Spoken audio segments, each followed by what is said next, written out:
Welcome to the Quillette podcast. I'm your host, Jonathan Kay, a senior editor at Quillette. Quillette is where free thought lives. We are an independent grassroots platform for heterodox ideas and fearless commentary. If you'd like to support the podcast, you can do so by going to Quillette.com and becoming a paid subscriber. This subscription will also give you access to all our articles and early access to Quillette social events. And this week, I'm coming to you from sunny Las Vegas, where I've been watching my daughter compete in the Las Vegas Classic girls volleyball tournament. And as anyone who's been reading our articles at Quillette for the last year or three will know, female athletics is something our editors also think about professionally, in response to the threat to the integrity of female sports coming from trans-identified biological men who seek to compete in female competitions. In recent months, common sense seems to be winning the day on this issue in some spheres, with World Athletics voting to exclude biological men from competing in elite female competitions if they have not gone through male puberty. And yet, much of the media is still peddling the claim that such exclusions are inherently transphobic. In late March, in fact, ESPN decided to celebrate Women's History Month by celebrating none other than Lia Thomas, the also-ran male swimmer at the University of Pennsylvania, who suddenly began dominating the pool after announcing a transition to the women's category in 2021. Earlier this year, I interviewed Mary O'Connor, an Olympic rower who rowed for Yale University in the late 1970s and who is now a member of the Independent Council on Women's Sports, or ICONS, a US-based group that lobbies for the protection of female sport.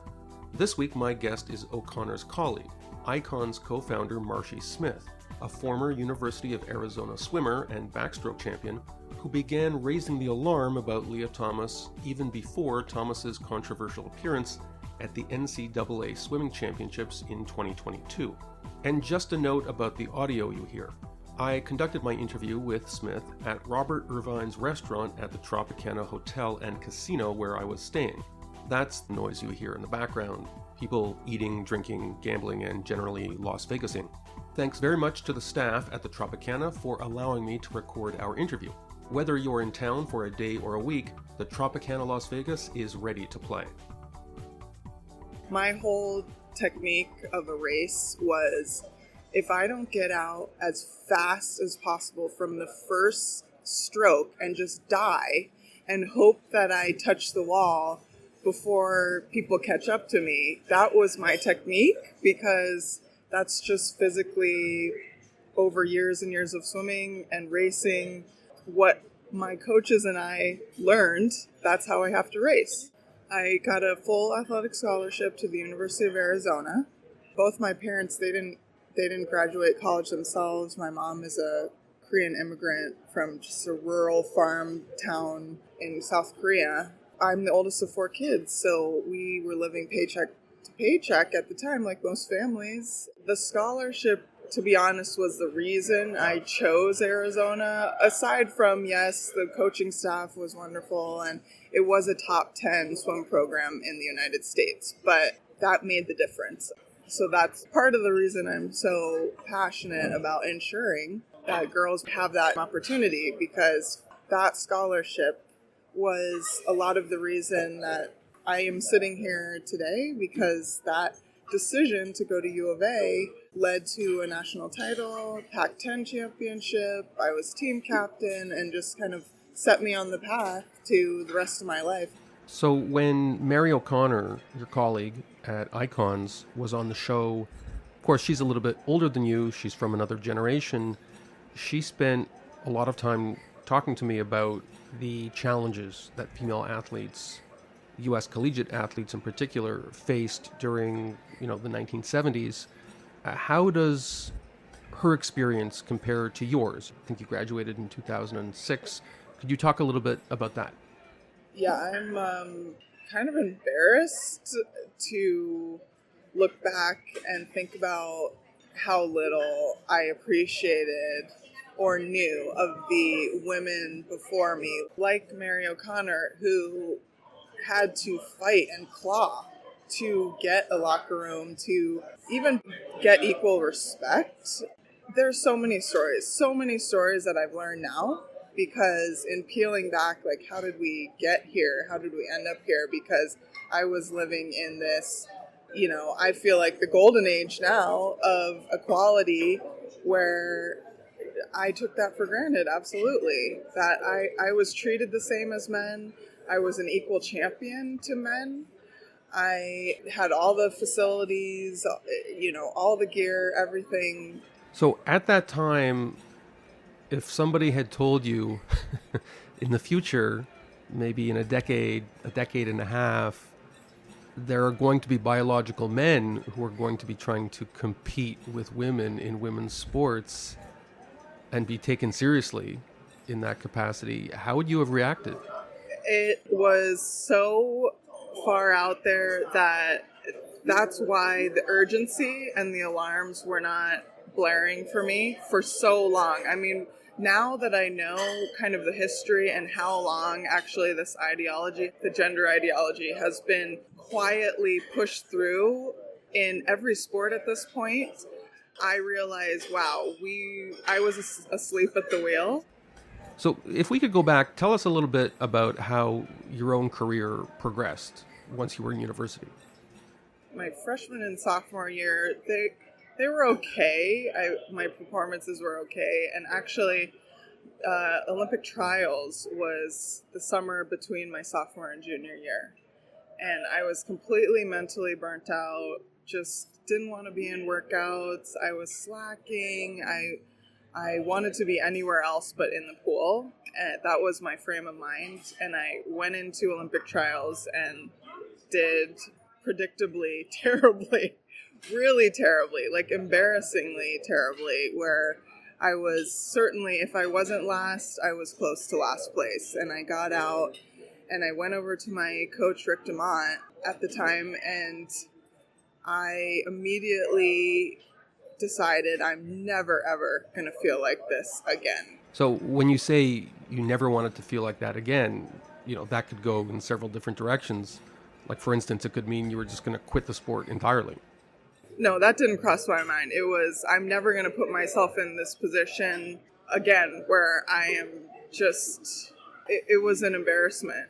So I showed up the next season, and one of the assistant coaches, Bill Behrens, did this kind of goal-setting workshop that a lot of coaches do, but he talked to us about specifics and how do you achieve a goal. He asked us to go home and write a goal sheet for the season, to write down what race, what time you wanted to go, what results that would entail. So all these women swimming together, I've talked to women in other sports who talk about this kind of sisterhood that develops with their fellow athletes. Is that the kind of environment that you were swimming in? We were like sisters because we trained together, we lived together, we went to class together. Okay, so it sounds like in that kind of environment there was an awareness of the differences between male and female athletic performances, I'm guessing, right? What's kind of unique about swimming is we train together in the same lanes with men. Our coaches are the same. We have the same head coaches. So we have brothers on the team too that train with us every day. I would say in swimming we know more than probably any other sport exactly the differences between men's athletic advantages over women, because we see it every practice, every single day, and we were training 20 hours a week. So when did it click with you that this was going to be your cause? This was going to be something you were going to spend a good chunk of your life doing, including professionally? I guess my peaking moment was the Ivy League championship conference title that Lia Thomas won. Because if you know collegiate swimming, I knew if Lia Thomas is allowed to compete in the conference, there is nothing that's going to stop that person from competing at the national championships. So I was about 2 weeks ahead of kind of the real huge media storm. And so after I witnessed the conference championships, I wrote a personal letter to the NCAA and to Mark Emmert, the president of the NCAA, and to my school, the U of A, athletic director. This was just me on my own. I felt like I wasn't hearing from actual swimmers to the level of outrage that I imagined would exist. So from what I understand, there was a lot of pressure on female swimmers to pretend like all this was fine, including Lia Thomas's own teammates. I've talked to girls on the UPenn team, and that's exactly the case. I mean, the women who spoke out initially and first against Lia Thomas, particularly in the locker room with them, they were, from what they described, kind of ostracized by groups even within their own team. So it immediately, you're not one team now. There are multiple teams within, and they're opposing now. And where was the pressure coming from? I think it was outside pressure, because certainly within the Ivy League, they're the most woke, the most sympathetic to this kind of situation that they're putting women under. And so the pressure was enormous because the coaches and the athletic department, the athletic director, the head of the Ivy League, Robin Harris, were actively giving them scripts. This is coming from your coaches, whether it's reluctant or not. This is coming from athletic directors, from your university president, and from the conference president. So, are you going to have women that fall in line and continue this gaslighting messages that they're being sent from everyone in leadership on the team to say this is actually right? No, what you feel about being traumatized by this, regardless of your past history and beliefs and your discomfort, you need to put that aside. I think, girls, when they're 18 to 22 and the leadership and the adults in the room are telling them that they have to behave in a certain way, they went along with it initially. And from what I hear is that first person to speak out, there's a lot of turmoil and division. So who was this female whistleblower? I will let her say her name. She has given interviews. If you haven't seen What is a Woman by Matt Walsh, they do interview her at Penn. We will get back to my interview with Icon's co-founder Marshi Smith momentarily. But first, I wanted to remind you that here at Quillette, we now have a second podcast stream called Quillette Narrated, which consists of spoken word adaptations of selected articles that appear on our Quillette website. And if you haven't visited that website, well, you're not getting the full Quillette experience. This week, you can find essays by Oliver Traldi, Marilyn Simon, Hannah Gall, and John Lloyd, plus a blockbuster piece by the great Heather McDonald on the recent free speech fracas at Stanford University, Alan Stratton on the perils of corporate LGBT marketing in hockey, a Quillette editorial on attempts to silence Posey Parker in New Zealand, and Nina Paley with her plea, "Don't let cancellation become banal." And now back to our Quillette podcast. So this is kind of a delicate question, but I've seen interviews with Lia Thomas. There's a certain kind of, I don't know what to call it, like detachment from reality. I'm not sure how it would be classified psychologically, but what's your take on this, the complete insensitivity to the fact that other people object to Lia Thomas imposing on female spaces?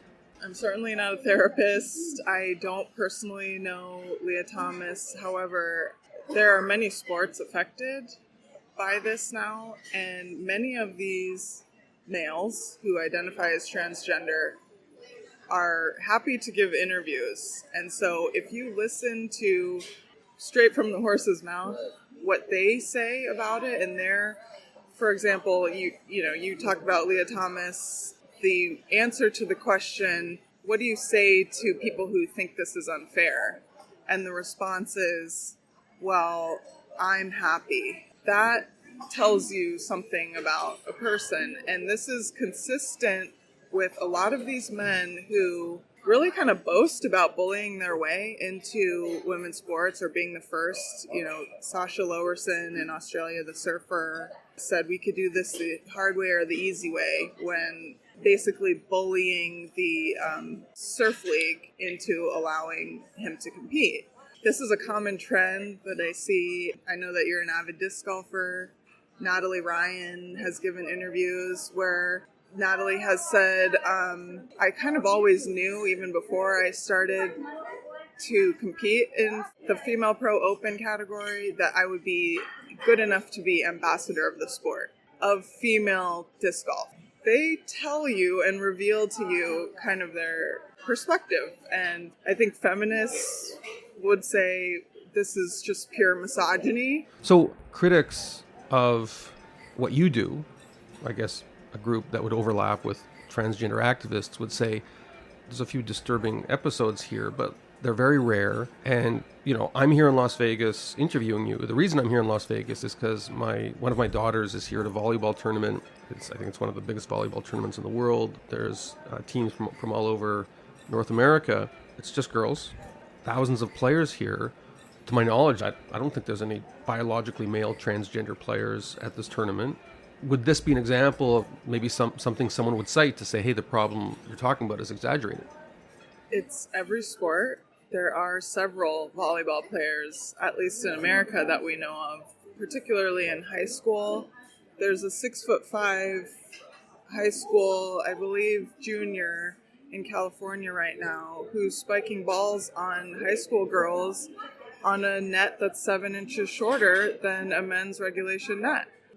He is one of several that we know about. However, you may not know as a spectator that your daughter is competing against a male because they don't keep records. In North Carolina, there was a high school team that had an alleged transgender male playing on the girls' high school team who spiked a ball into an opposing player's face, and she was severely injured with concussion and severe neck injury. And the school district has forfeited all the games where that player is involved for safety concerns. So this is happening. It's volleyball, soccer, lacrosse, field hockey. These are sports that basketball, these are sports that there's a serious safety issue, not just an issue of fairness like swimming where we're in our own lane. So these are things that I don't think parents, like you're here at this tournament and you were unaware of these cases, but that player could have been there on a different court and you didn't know about it, or you show up to a game and, I'm sure that girl in North Carolina didn't know that she was opposing a male player and could potentially have lifelong, long-term health ramifications for playing. So for those listening, how, if they want to help your group, Independent Council on Women's Sports, how can they help you? We're on social media, icons_women. Follow us. We have petitions on our website. We have a place where you can join the network so that you can stay informed. We send a weekly newsletter to keep you updated on stories in the news related to gender ideology in sports, topic, how you can activate yourselves in your own communities within your sports, and partner with us, because essentially we want to make a team of athletes and parents, legal experts, scientists, where we can collectively come together and work to advocate for the female voice. My understanding is that a lot of your work is you sort of act on behalf of women athletes who, for one reason or another, cannot speak for themselves. They can't raise their voice from within their sports. Maybe for much the same reason that some of those UPenn swimmers, at least at first, couldn't raise their voice against the participation of Lia Thomas. Absolutely. We never want to out anybody who isn't willing or able to come out publicly. There's a lot of these athletes who will lose sponsorships. And, I can attest your group, Icons, it's a great resource for journalists because several of the stories I've done at Quillette about the threat to female athletics from transgender athletes in the field of disc golf and also in powerlifting. That came through the assistance of icons. Well, April Hutchinson, the powerlifter you mentioned in Canada, reached out to us. She felt really hopeless, very stressed and anxious about training for the upcoming national championships.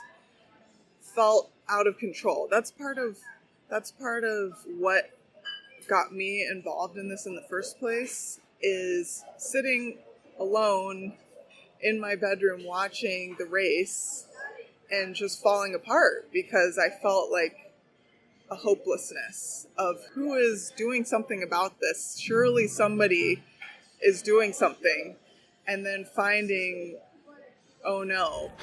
Now it's you. It has to be us.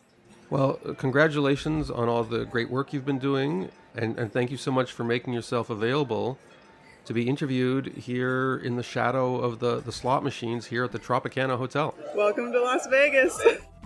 Thank you for listening to this episode of the Quillette podcast. Quillette is where free thought lives. We are an independent grassroots platform for heterodox ideas and fearless commentary. If you'd like to support the podcast, you can do so by going to Quillette.com and becoming a paid subscriber. This subscription will also give you access to all our articles and early access to Quillette social events.